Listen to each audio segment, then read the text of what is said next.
Coach, you're able to finish off the sweep, obviously huge for just the season as a whole. Can you just kind of put into words how big this weekend was for your group? It's a massive turning point. It needs to be a mojo change for our guys and know wherever we go playing this week, we got a chance to be in the game. And got a little hairy there late again, but the guys did good in the dugout, just making sure to work through each pitch. What is the next task? And a great job by Rudy to hit a little reset there and get us out. But again, same thing with the weekend. Offense doing a good job of giving us some breathing room.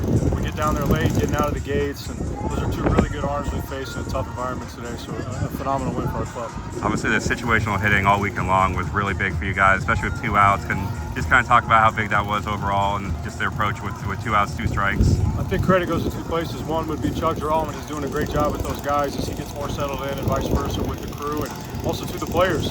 They're just letting it happen instead of trying too hard. I think at times that was the issue early. There wasn't an issue with approach or anything like that. Just guys maybe trying to do a little bit too much. But again, guys staying to the baseball. Manny just shoots that ball over the second baseman's head. Levi drives the ball down the right field line right here. Those are huge runs that completely change the pace of the game. And really good job by the players and our guys to get that done. Another really solid start from Evan today, and then the bullpen picks him up too. How big was it to see the bullpen have a really good weekend, and how big that can be for confidence going forward? Yeah, it's great. It starts with Appy on Friday, what he gives us with Mac and Appy. If we can just go 2, we can kind of mix and match a little bit there. And Chandler Day seems to settle in a little bit better and compete and throw strikes. And Fred did a good job getting us out of that. I think that was the 8th or whatever it may be. It's just we got to limit those free passes late in the game. Those are dangerous anywhere in this league. And but Rudy did a really good job of coming into a fire, slowing down a little bit. And that's as good as I've ever seen him throw the ball there in the 9th inning. You mentioned Chandler Day. Obviously, you guys have gone to him the last couple of weekends. What do you guys like about him in those kind of spots? Simple toughness.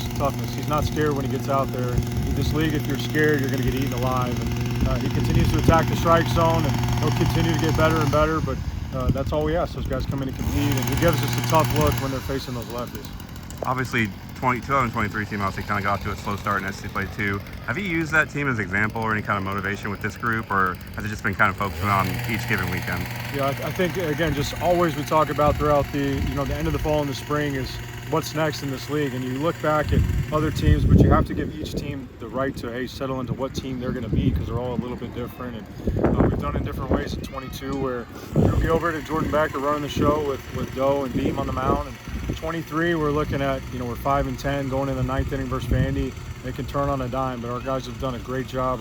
The theme has been the door swings both ways, and just be ready for this thing to turn. And again, we have a long way to go, but this is a massive weekend for our club.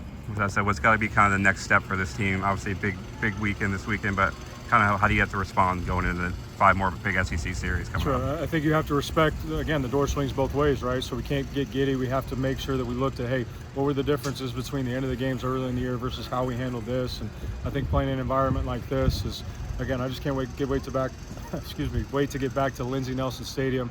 We got back-to-back home weekends. We're going to have some really good weather and should be a little bit more offensive as the weather warms up. But just excited to keep going, but a long way to go. We'll make sure our guys are focused on the next thing, which will be Asheville on Tuesday.